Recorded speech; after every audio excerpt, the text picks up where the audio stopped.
بسم اللہ الرحمن الرحیم۔ غزوہ تبوک کے لیے 10,000 صحابہ جمعرات کے دن نبی علیہ السلام کے ساتھ روانہ ہو گئے۔ 3 صحابی ایسے تھے جو مدینے میں ہی رہ گئے۔ ان میں سے ایک حضرت کعب بن مالک تھے جن کا تعلق قبیلہ خزرج سے تھا، اور 2 صحابی، ایک مرارہ بن ربیع اور دوسرے ہلال بن امیہ تھے، اور ان 2 حضرات کا تعلق قبیلہ اوس سے تھا۔ حضرت کعب بن مالک اپنا واقعہ خود بیان فرماتے ہیں کہ میرے پاس 2 اونٹنیاں تھیں۔ اس سے پہلے ایسی 2 اونٹنیاں کبھی میرے پاس جمع نہیں ہوئی، اور گھر میں بیویاں بھی تھیں۔ میں نے سوچا کہ میں نے جہاد پر تو جانا ہی جانا ہے، چلو ایک دن اور بھی گھر میں گزار لیتا ہوں، اس ایک دن کی وجہ سے گھر والے بھی خوش ہو جائیں گے، اور میرے پاس تیز سواری ہے جس کی وجہ سے میں جلدی بھی پہنچ جاؤں گا۔ بألفاظ دیگر یوں بھی کہا جا سکتا ہے کہ مال اور جمال نے مجھے روک لیا۔ حضرت کعب بن مالک رضی اللہ عنہ فرماتے ہیں، میں آج کل ہی کرتا رہا اور کہتا رہا میں تو پہنچ جاؤں گا۔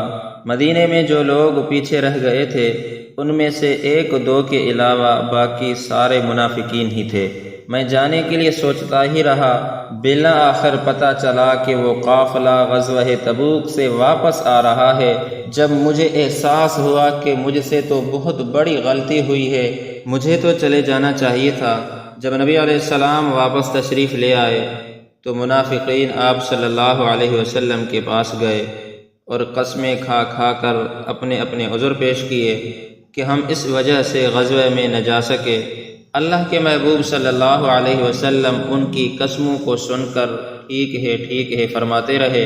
میں نے دل میں سوچا کہ میں جھوٹی قسم کھا کر اللہ کے نبی کو خاموش تو کروا سکتا ہوں، لیکن اللہ تعالیٰ تو دلوں کی کیفیت کو جانتے ہیں، جھوٹ تو جھوٹ ہوتا ہے، لہذا مجھے آقا کریم صلی اللہ علیہ وسلم کے سامنے سچی بات کہہ دینی چاہیے۔ حضرت کعب بن مالک فرماتے ہیں، میں حضور کے خدمت میں حاضر ہوا اور عرض کیا، اے اللہ کے محبوب، مجھ سے سستی ہو گئی ہے، ورنہ میں جلدی بھی نکل سکتا تھا، بس اسی سستی کی وجہ سے میں جہاد سے پیچھے رہ گیا۔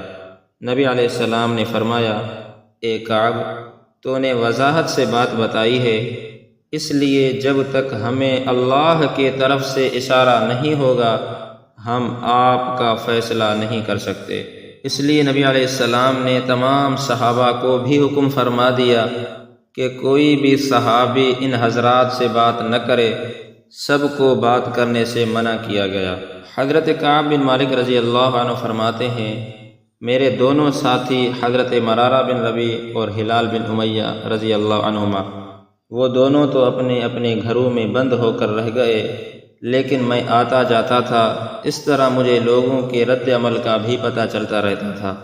میں نے ایک دن اپنے کزن ابو قتادہ رضی اللہ عنہ سے بات کرنا چاہی، لیکن اس نے مجھے جواب ہی نہیں دیا۔ میں تو اسے اپنا جگری دوست سمجھتا تھا، لیکن اس نے بے رخی کا مظاہرہ کیا۔ میں نے کہا، اے ابو قتادہ، آپ تو جانتے ہیں کہ میں اللہ اور اس کے رسول صلی اللہ علیہ وسلم سے بے حد محبت کرتا ہوں۔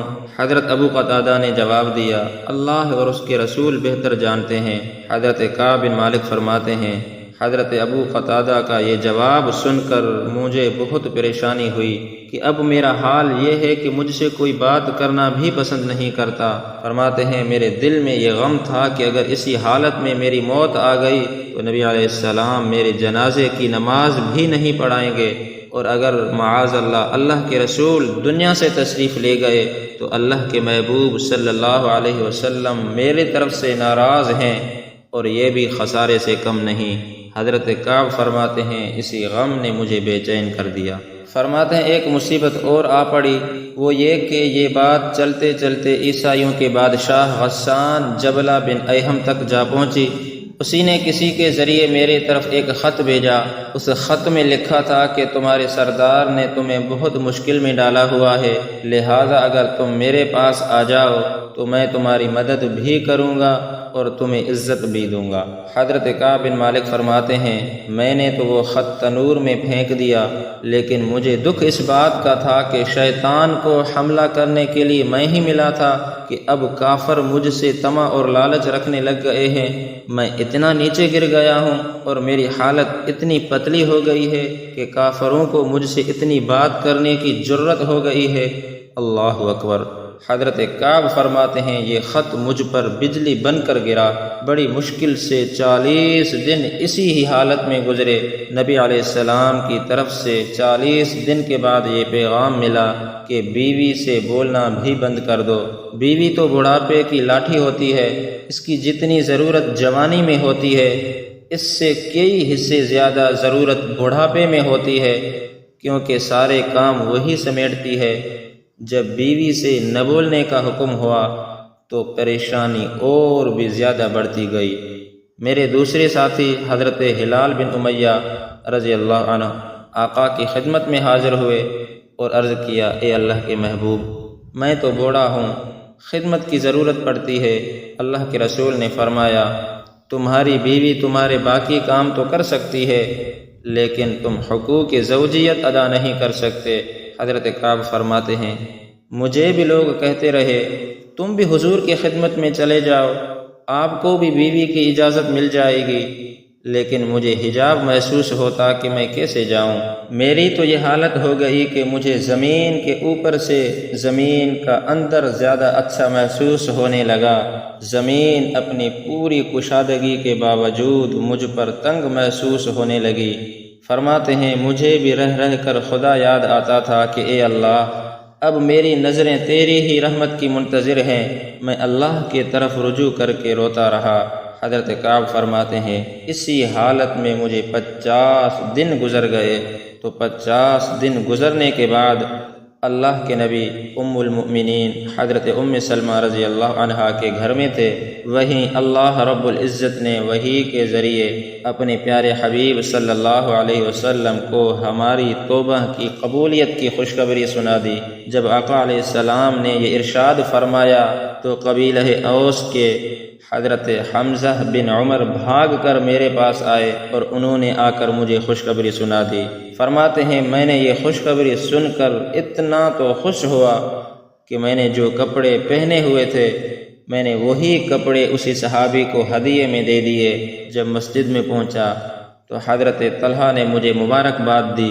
حضرت کعب بن مالک فرماتے ہیں حضرت طلحہ کی یہ مبارکباد مجھے کبھی نہیں بھولے گی۔